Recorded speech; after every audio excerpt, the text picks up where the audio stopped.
let you go first. Supergirl, score, directed by Craig Gillespie, written by Anna Nagara. Yep. Score out of 10. What do you got? I'm gonna give it a hard 4. 4 out of 10. Okay. 4 out of 10. Okay. Overall, didn't really have a great time watching it. Yeah. Don't want to revisit it. Yeah. Didn't wow me really in any way that I was expecting or wanting from a movie like that. Yeah. Yeah, I'm going to join you with an exact 4 as well. I'm going to go 4 out of 10. We weren't really excited for it. You know, it was anticipated. We loved Superman. Oh, yeah. We loved Adored Superman. I'm wearing a Superman 2025 shirt. Yeah, these are all my comics, so I got a ton of Superman stuff. The Superman 2025 cup. This is Noah's Superman. I also have the same. I have the same one. Yeah. This is obviously the Supergirl cup, $25. I mean, I still have the Superman, like the thing that came on top of here. I still have it on my keychain. And I mean, this is the official shirt. This is from the DCU shop. I've got some other Superman stuff. I've got some Funkos. Big Funko. Might bring it up in the future. But we are massive fans of that movie. Oh yeah. So it blew our socks off. Coming, a year later, it's not like we wanted to dislike this movie. Oh, not at all. But let's start with the good/solid, and I'm going to kick off the obvious one for both of us. And it doesn't feel great to say that this is the obvious great part of the movie because it comes with a lot of claims that aren't true, but it's just what people jump to. And the best part of Supergirl was Superman. Yeah. It was David Cornsweet. I mean, slightly unfortunately, but not really, because David Cornsweet is really just that good. But we already knew he was that good. Yeah. I mean, he's just top 3 casting of all time, and he's not number 3. It feels great knowing that we have a Superman that's incredible. It doesn't feel great knowing that he is by far and away.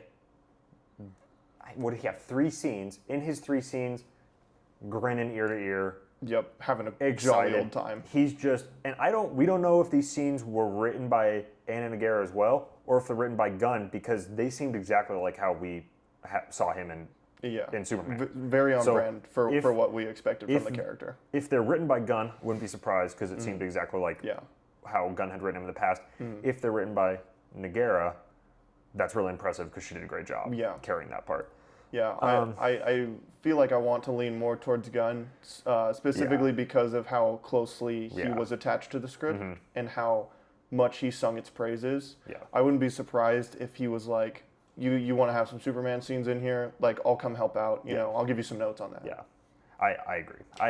We don't know exactly how it happened. I wouldn't be surprised if that's what it was. Though his couple bit of scenes were dynamite. And kind of leading into the next good/solid. This one's a little iffier, but it's also a little unfair. It depends how you want to look at it. So I have Millie Alcock, but kind of with a question mark, and with us to a certain extent. The things that I did not enjoy about Supergirl, it doesn't come back to her. I think there's times that she's giving a really solid performance. I think there's times that she's delivering lines that are bad, but she's making it watchable. Yeah. That happened multiple times, and that's impressive because other people don't do that. No. They deliver a cheese line, and they make it worse. Yeah. They amplify the cheese. Oh yeah, they make it a lot worse. I mean, a prime example would be anyone other than David Cornsweet hitting the eyes up here line. Anyone else doing that, I am rolling my eyes and going, "This is the worst thing I've ever seen." He kills it. But so it's just I don't think she was given a great opportunity here, but I do think that she did the most of what she could. Yeah. I think that is fair to say. Yeah. I was a little hesitant. I saw a lot of people saying that she did phenomenally. Yeah. And she was, perfect casting. Yeah. And it kind of felt like it was a little buzzwordy and it felt a little inauthentic. Maybe just an initial thought, it's like you're digging for compliments. People are trying to grasp at one thing that they could be like universally be like, this is good. All these other things could be underwhelming, but this one thing it did seem to be the one thing people tried to jump at. But I thought she did a good job.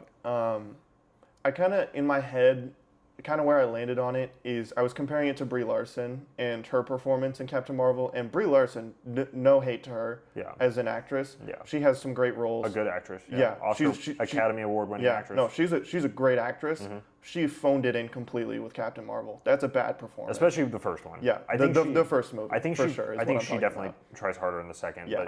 But she phones it. It's monotone the whole way through. Looks like she doesn't want to be there. Yeah. You know, Millie Alcock doesn't do that. Yeah, right. You know. Right. I mean, like, we'll get into this later, but they had similar issues with the character writing and overall charisma, gaining audience like love and affection. Yeah. But Millie Alcock is trying where I don't think Brie Larson was with Captain Marvel. Yeah, I agree, and I think they're both put in really tough spots. I don't think the material that were with either of them, and I think that Alcock did the best that she could do. And then kind of the last good to solid, it's actually just kind of a culmination of those first 2 points, is just the few scenes that we have on Earth.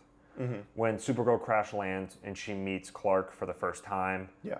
It's really good. Great scene. And then we have a scene I wasn't expecting. We had like a Metropolis flashback. Yeah, you know, I liked that scene with the feathers. And the Daily Bugle's in the back. And she's kind of like... The Daily Planet. Yes. Yeah. Yes, the Daily Planet, not the Daily Bugle. I was thinking about my Daily Bugle Lego set, actually. Yeah, no, very, very similar. Yes. Yeah. But it's kind of in the background. I don't even remember if there's any dialogue in that scene, yet it kind of felt like the most personal of any scene in that entire movie. Yeah. Like, they showed kind of her somber, because they kind of like try to tell us that she's like this damaged person, like that's been done wrong. Mm-hmm. I think she's a damaged person. We obviously see that in the movie. Yeah. We don't see her ever done wrong. No. So that, and it kind of felt like that bit was getting overplayed, and I felt like this was a really great contrast to that. Yeah. And then obviously at the very end we have back in Clark's apartment where we had that great scene with Lois in Superman. We're back in the same chairs. With the space imp in the background. With the same view. Yeah. And we've just got a great scene between the two of them. Yeah. A scene that, it's at the end of the movie. It doesn't make up for the movie, but it makes you feel a little better. Yep.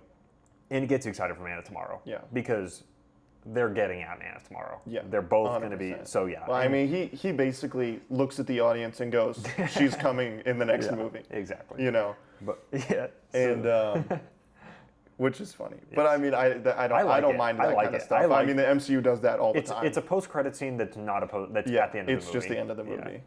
Yeah.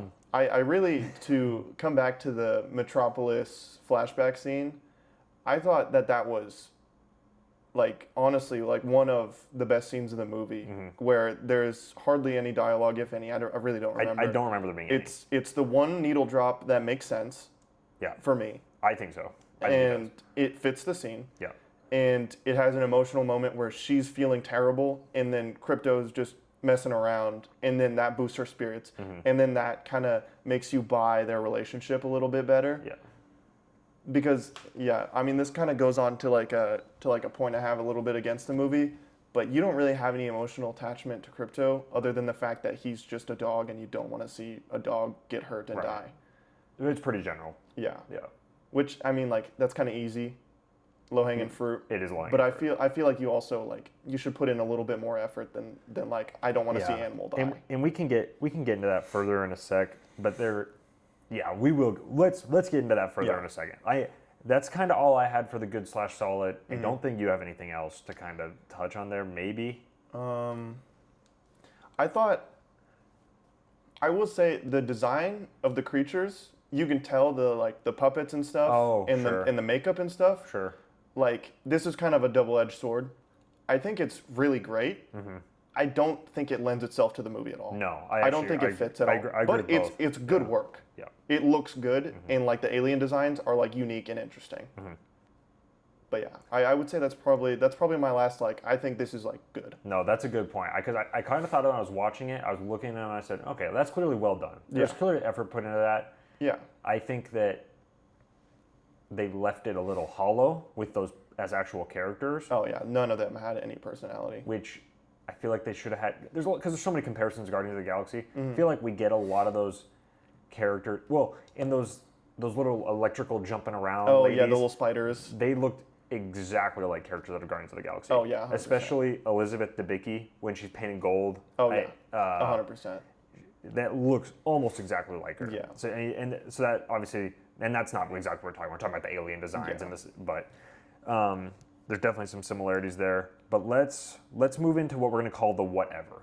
Okay. And we're going to start with something we thought would be a strong negative, but we were kind of alone in that, and that's Jason Momoa as Lobo. Do you want to get into that? Yeah.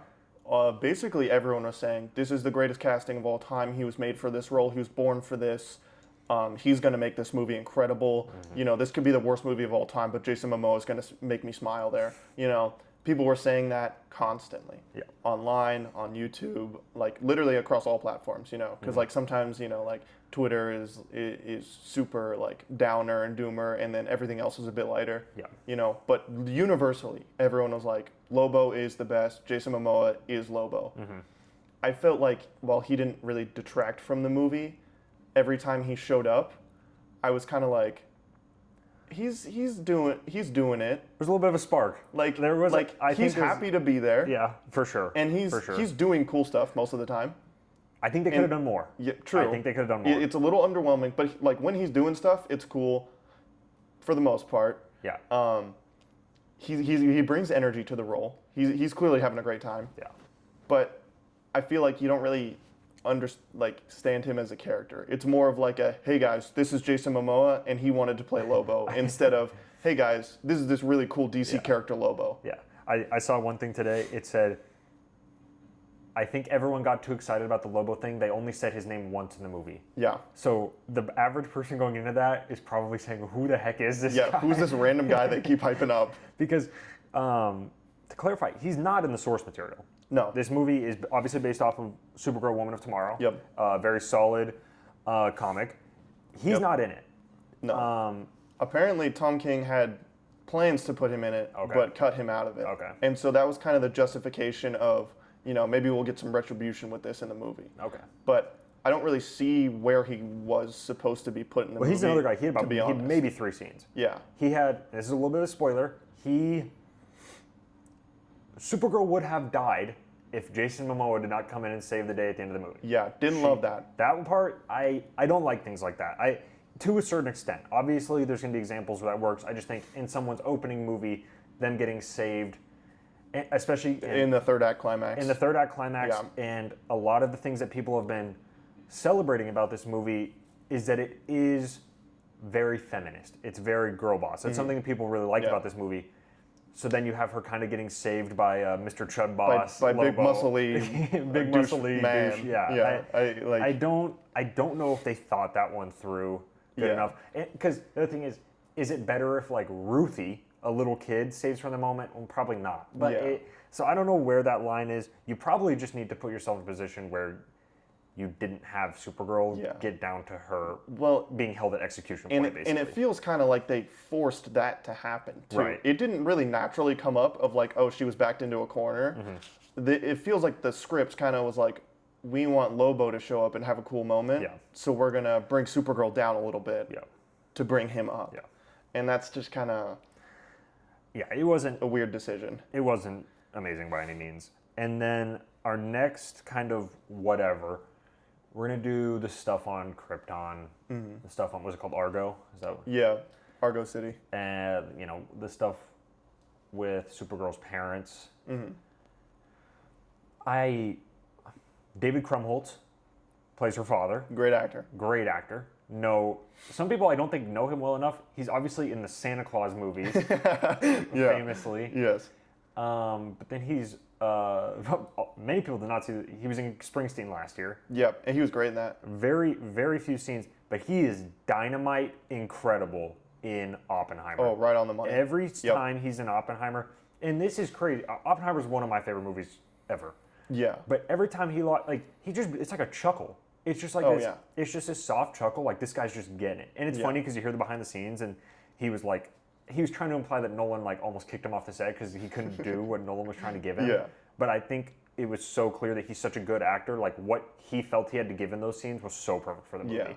And so we get him. So he's an actor we both really like. Yeah. We get him in this role. It doesn't feel off by any means, We just don't get a lot of him. No, and he's the problem with that a little bit too is I respect going for fully Kryptonian dialogue. I think that's interesting. That's something new. Like, to my knowledge, they haven't done that before in anything I've seen Superman related. And it sounds like a language. It genuinely does. So whoever wrote that, and the dialogue coaches that they had, great job with that. But it kind of detaches the audience a little bit when you're just sitting there reading the dialogue, And you need two really strong actors, and luckily Millie Alcock and David Krumholtz were doing a great job. But you kind of feel pulled away from it a little bit with that dialogue. It took me out of some scenes. Yeah. And again, like you said, not because it was being performed poorly. It kind of just... It felt like something they did because they were like, we can do this, and we can put a lot of effort into doing that. I don't think it actually benefited the movie. Yeah, I'm thinking it was probably an idea from... Because she's in, House of the Dragon? Is that what it's called? Yeah. They do their language in there. I don't remember what it's called. I haven't seen the show, but I'm thinking that's probably maybe where it came from, where the idea came from, where it's like, we have Millie Alcock. Right. She can do a really good made-up language. We should just try it. Yeah. Yeah, and that kind of wraps up our whatever. I mean, the stuff with her parents, it's difficult because that's such an integral part of the story. It kind of just randomly comes in the middle of the movie. We cut in between to get back to a lot of time. I just didn't feel anything for it. I didn't feel anything for her mother dying. No. You and I very much do not like the ending of Krypton in Man of Steel. Nope. It's the beginning of the movie. We think the planet looks really stupid. It takes way too long. There's some Mission Impossible, get the monkey skull plot. Why do we need to see this? Famously, the flying genitalia. People still are meme to this day. Yeah. And it's got Michael Shannon. It's got Russell Crowe. Michael Shannon's money in his scene, though. He's money. He's always money. But we have Russell Crowe, who's like a scientist, but he can throw hands. He's kind of a boss. He's doing Mission Impossible mission. Yeah. But it's kind of weird. The point is, you and I do not like that scene. No. And so it's not like we prefer a different version to this. Well, I think I would say design-wise, I like what they did in the first Superman movie. The very first one. What is it, 78? 78. Okay. I like the crystals. I think that's really cool. Yeah. And I like the reflection. Obviously, we didn't get to see the whole planet. We got to see, one room. Yeah. I like that design, and I kind of assumed that's what Krypton was going to look like after Superman because of, the Fortress of Solitude, and it's all crystals. Yeah. And then we kind of just get this concrete, kind of feels brutalist-esque in style, and then, kind of with a yellow filter over everything a little bit. It reminded me of Thor: Love and Thunder. When we go to that one planet where Russell Crowe, what is he, Zeus? Yeah, I think he is. Zeus. But it's kind of a lot of just big, empty, white, gray buildings. Yeah. And then an orangish yellow filter. It just kind of a shine to it. It's not going to connect anyone to anything. I will say I liked the costumes. I liked the all white. I thought that was done well. Yeah, it looks good. Yeah, I thought that looked like a high class civilization. Yeah. Yeah. But are we ready to kind of break into the bad, is what we're going to call it? Yeah, I don't think I have any more. Okay. I don't either, not off the top of my head. The first bad I have, this is a big one for us. A lot of people have gotten at this. It's our visuals. So the first kind of thing we're going to get at here is the green screens. Yeah. Specifically some Ruthie green screens. It's almost every scene with her. It's pretty horrible. Yeah. And I can handle some poor visual moments. It doesn't ruin a movie for me. No. Let's put it that way. Superman has some visual moments. I thought probably should have been a little better.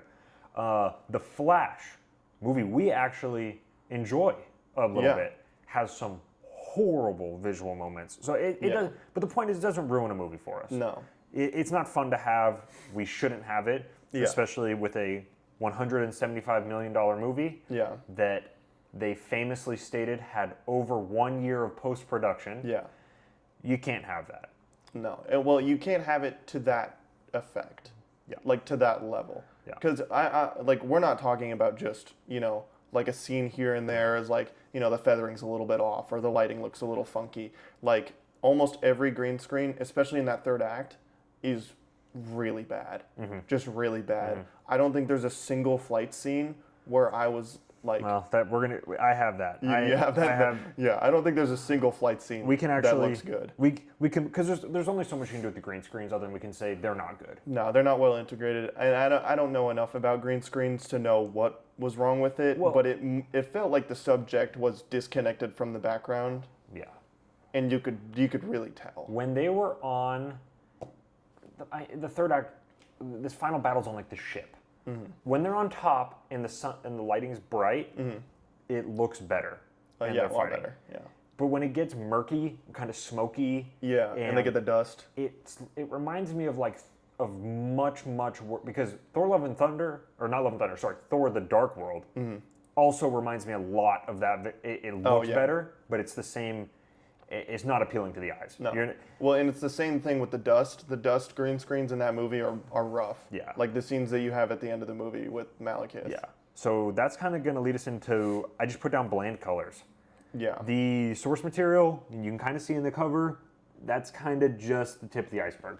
There's a ton of really exciting stuff. Super bright, super vibrant. Uses like all of every color of the rainbow. Think Project Hail Mary as of recently. Think Guardians of the Galaxy Volume 2 in a couple ways. It's definitely Volume 2 in color aspect, for sure.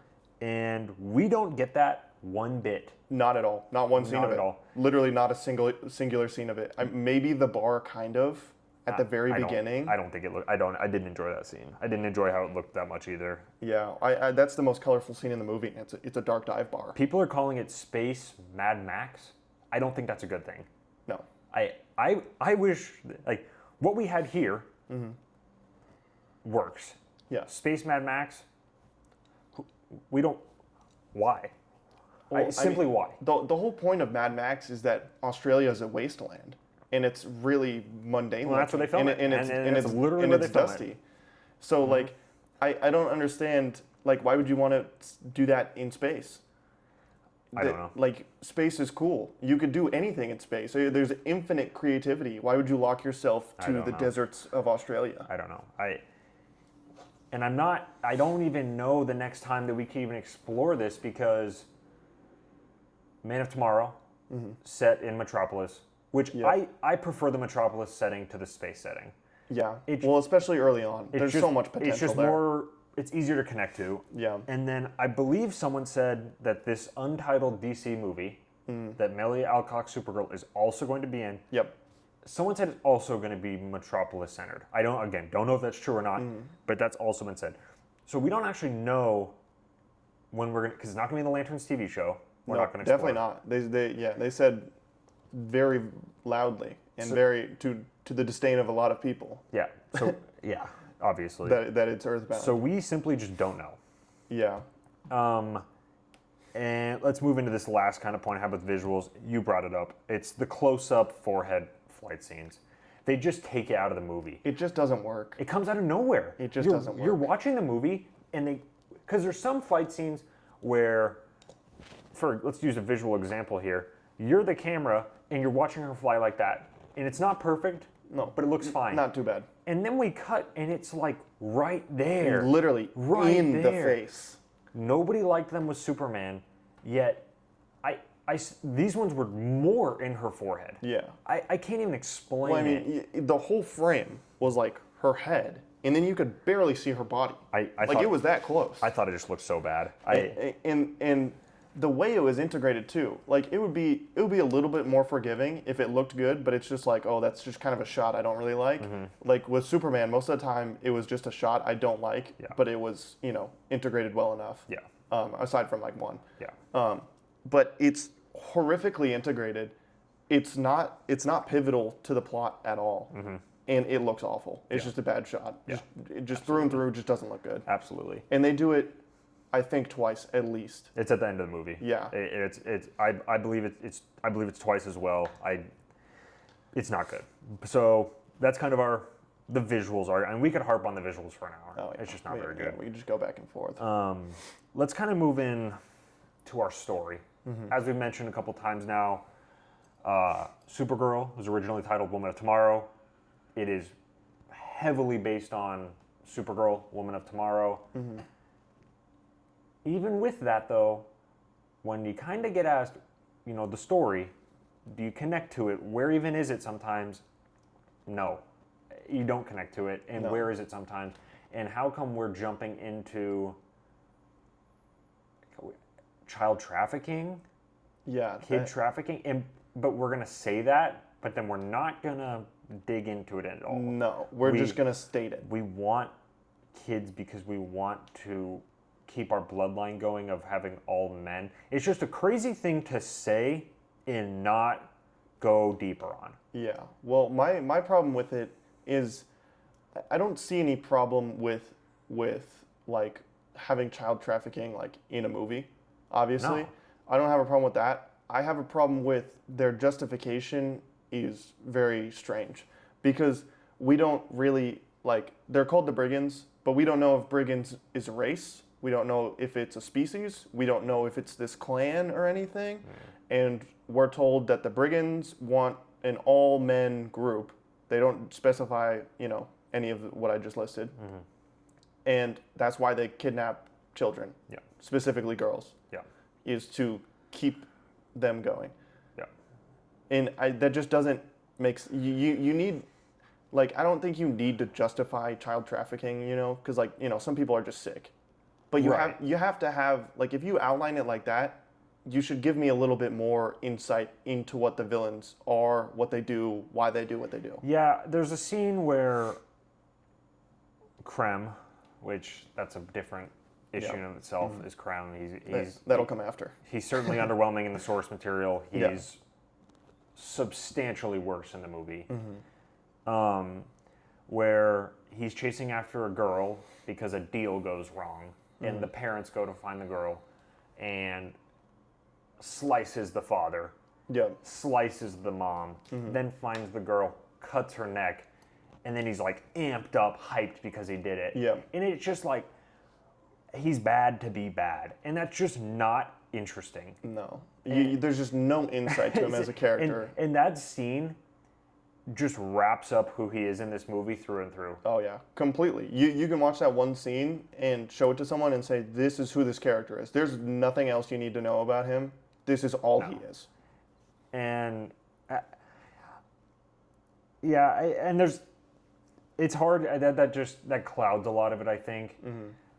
We talked about earlier, they kind of have this thing of like Supergirl felt like she's been done wrong.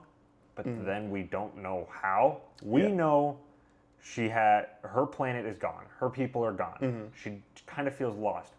We get it. We all understand it. Makes complete sense. But that kind of would lead you more to think about, more depression.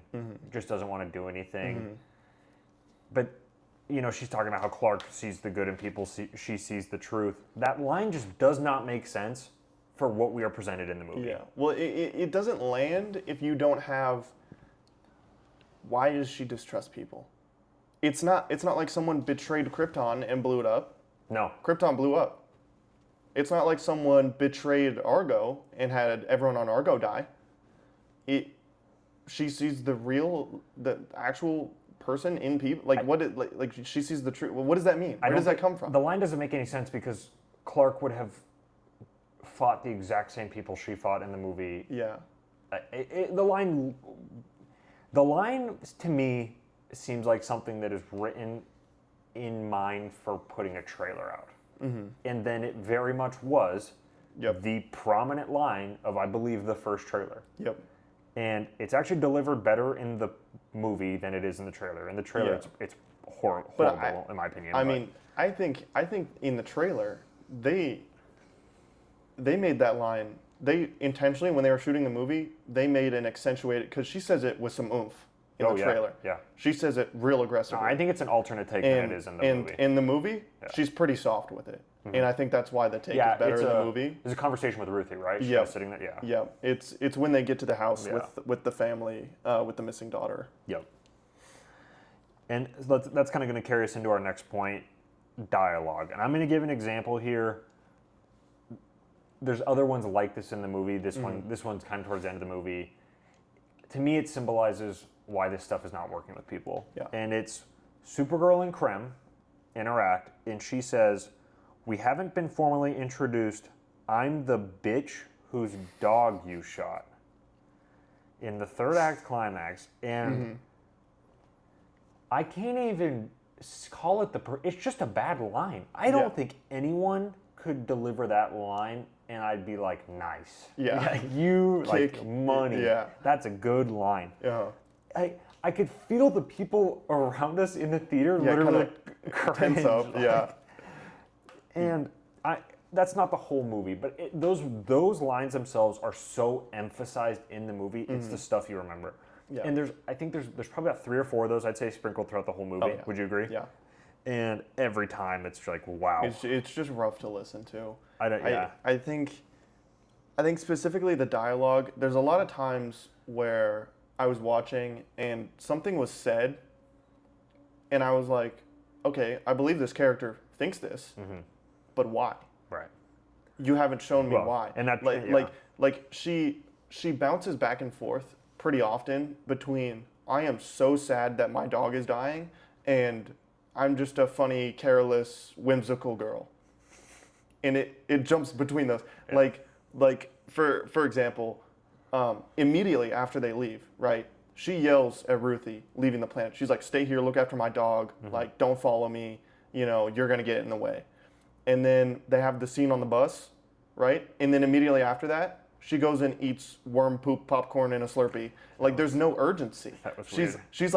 She's frantic and upset, and she's being mean to this child. And I'm like, okay, that's fair. You're watching your dog die. You know, you would obviously be upset. You might say some things that you don't mean. You might be a little extra mean to someone who probably shouldn't hear it, right? But then you have this like funny, happy-go-lucky, quirky little scene, and I'm like, okay, I feel like she should be conveying emotion at least pretty consistently until something happens to shift her off of that, you know? Yeah. And I don't feel like that. I feel like they just back and forth the whole movie. There's definitely a tonal imbalance. Yeah, 100%. 100%. And part of these things that's wrong with the dialogue, it ties back into our complaints with the story. The stuff is just not meshing. And it doesn't flow together. It just does not flow well. The movie's not very long. It's a fairly simple story, what we get. I mean, that's kind of our complaint with it, is there's just not much in a lot. And there's things that they cut from the story, which you kind of question why they did that. So yeah, just the story and dialogue bouncing off each other.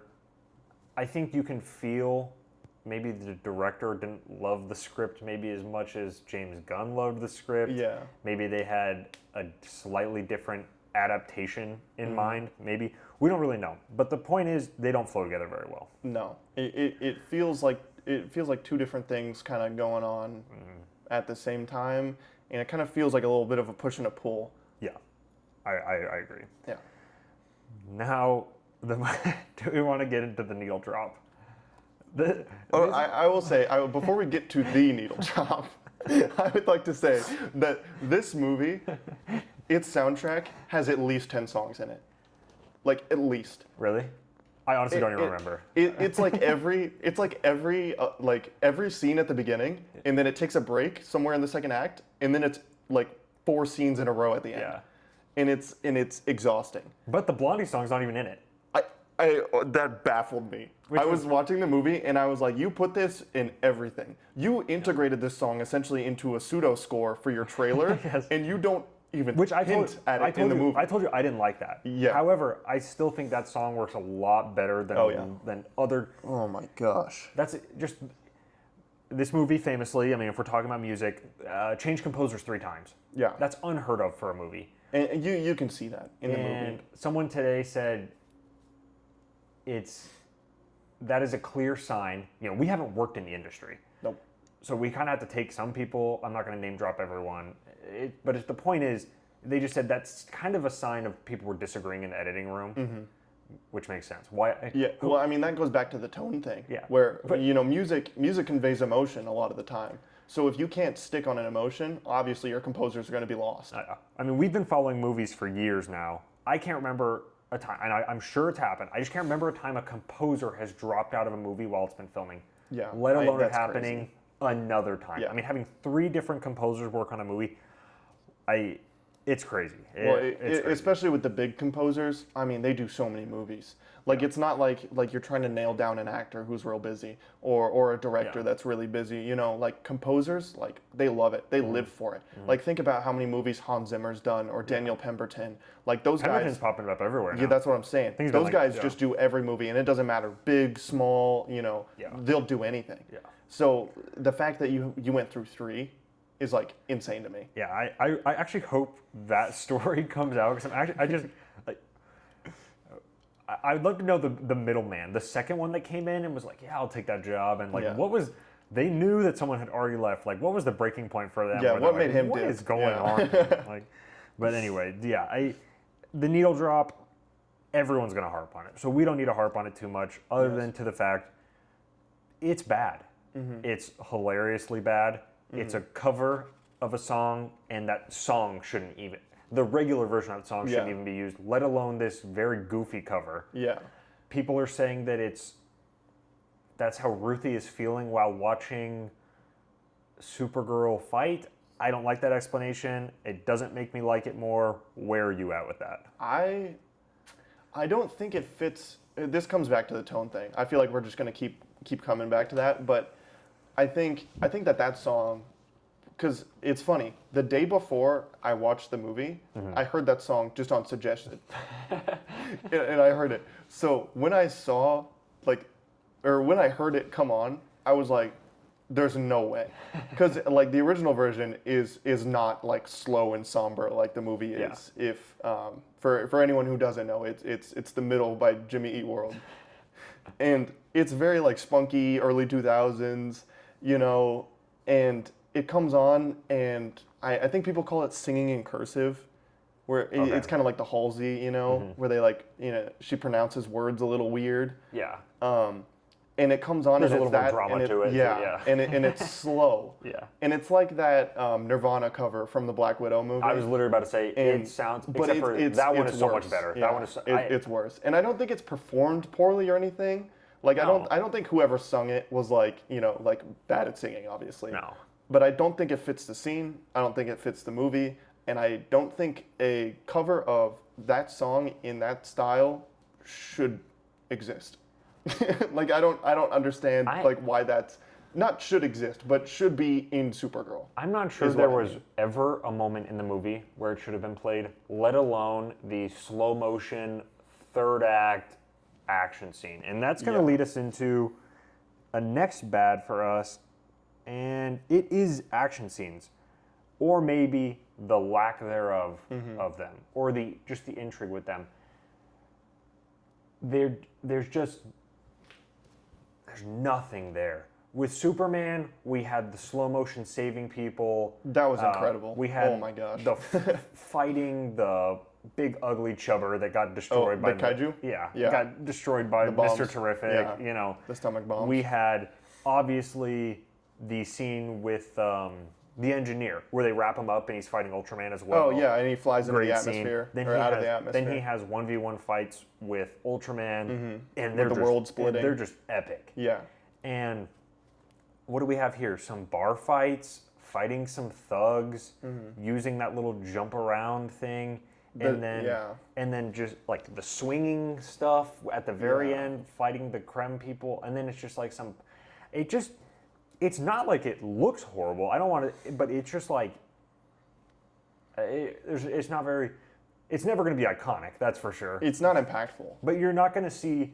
These are not going to be clips you're going to see on Twitter or TikTok, and they're going to be where people are like, "This is sick." Yeah, like we have with Transformers 1. You know, you're not going to get that for sure. But it kind of to me feels like they forgot that's an important aspect of these movies. Yeah. Well, I mean, I think that comes back to like it kind of feels like the movie was being pulled 2 different directions. Where I think someone wanted a deeply impactful, emotional story and movie, and with that person probably didn't want a lot of action scenes because they felt, you know, it might be a little cheap or whatever, you know.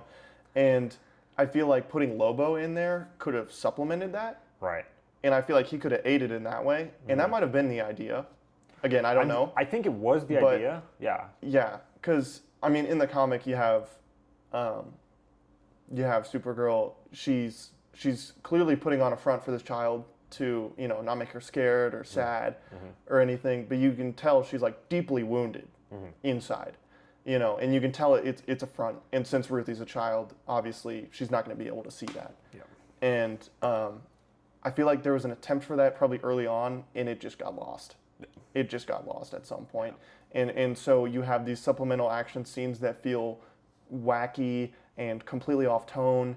And when they do show up, they're just kind of phoned in. I mean, like that bar fight that you were talking about, she fights this big dude on a horse. And I say fight very loosely because she kicks him off the horse and then they kind of just bicker back and forth a little bit. Yeah. And then you have a fight in a bar on a different planet. And it's from the point of view of Ruthie under a table. Yeah, I don't like that. And that's why? That's never been fun. That's one way people use to avoid having to film hard scenes. Some people use it to avoid R ratings. But we're going to imply what's happening, but we're not actually going to show it. Yeah, we're not going to show it. And then you have her fight the ship with the tech guys after the teleporting thing. And I was thinking that, okay, maybe they're trying to save budget here, but that scene's several minutes long. And what I mean when I say save budget is that the comic had, her fight this like dragon made of fire. And I'm like, clearly that would be a little tough. But the scene goes on for several minutes. Yeah. And she's fighting in space in fully CG environments. So it's like, was that really a budget saving thing, or did they just like not want to do it? Yeah. Yep. So, again, when the action hits, it's weak. So it's just kind of sad. Yeah. Especially in the third act with it. The third act is probably the ugliest part of the movie, visually. Yeah. Because of the dust. So you have her throwing Krem around, which is cool choreography in theory, because she's like spinning him around and throwing him into the dirt and dragging him, but it's covered with this dust screen. Yeah. And with these shoddy VFX, and so it kind of just pulls you out of the scene where you're like, this could be cool. I'm struggling to attach to anything going on here. Yeah. Well, at that point, this is kind of going to wrap up our review of Supergirl, but you get that point in the theater, it's kind of like, let's wrap up the movie. Yeah. Then she obviously kills him, which is different than the comic. There's a lot of different perspectives on that. At that point, the movie had done its damage. Yeah. Long before. So a lot of people are saying it's a fantastic movie up until that scene. I think that's kind of a cope. I think you'd agree. The movie had long lost me by that point. Yeah. That it doesn't. Well, I mean that I feel like that's kind of because you know how a lot of people watch a movie and a movie will be wildly uninteresting, and then it'll have a killer third act. Right. And then people will love it. I mean, every action movie ever. Bullet Train is the example that I'll use. Bullet Train is beloved by so many people. So many. That movie many coworkers. That movie is a snooze fest until the third act. Yeah. And I will admit the third act's great. Yeah. It's awesome. Yeah. But oh my gosh, nothing happens. Yes. And I feel like this movie is like the opposite. Like the movie is like not good the whole time. And then the third act comes and the third act does something abysmally terrible. Yeah. And then people are like, well, the third act is the issue. Yeah. It's like, is it? I mean, the reverse of this happened with The Flash. The Flash has two, I would say, good acts. And then the third act is... The beginning of the third act. Yeah. The desert action scene, specifically. It is, like, the worst I've ever seen. Like, it's up there with literally the worst I've ever seen. And so people point at the whole movie, and they say the whole movie sucks, which, I mean... We kind of hinted at this earlier, but we don't think that. I don't think that. We don't think that. I think there's solid aspects of The Flash. Yeah. Anyway, that's my point on that with the ending. Yeah. Are you good with your thoughts on Supergirl 2026? Some final thoughts I will say, because this isn't like super relevant. But I think, and we kind of talked about this a little bit off camera, but I think the story of the book is good. I don't think it's excellent, like people say. I don't think it's like the best thing ever, right? But I mean, not everything can be and is. Or has to be. Yeah. And that's completely fine. Like, I enjoyed it when I read it, but I don't think any of the changes to the story, the major changes, obviously there's more minute changes, but I don't think any of the major changes to the story, specifically Ruthie's origin, what starts her on this journey. Yeah. I don't think that change was very good, where Krem kills her whole family. Yeah. And I don't think that the ending choice of having Supergirl kill Krem like 5 feet away from Ruthie really makes any sense, because you have Lobo in one scene earlier. Well, Lobo is about to kill him and she goes, "No, don't do it." And the movie doesn't say why. Because clearly there's not an issue with Krem dying. The issue is with clearly with Ruthie. Yeah. And how Ruthie will take it. Yeah. But it's not explored. Yeah. And it's not justified very much. Yeah. I think that concludes our Supergirl review. Our Supergirl review. Yeah.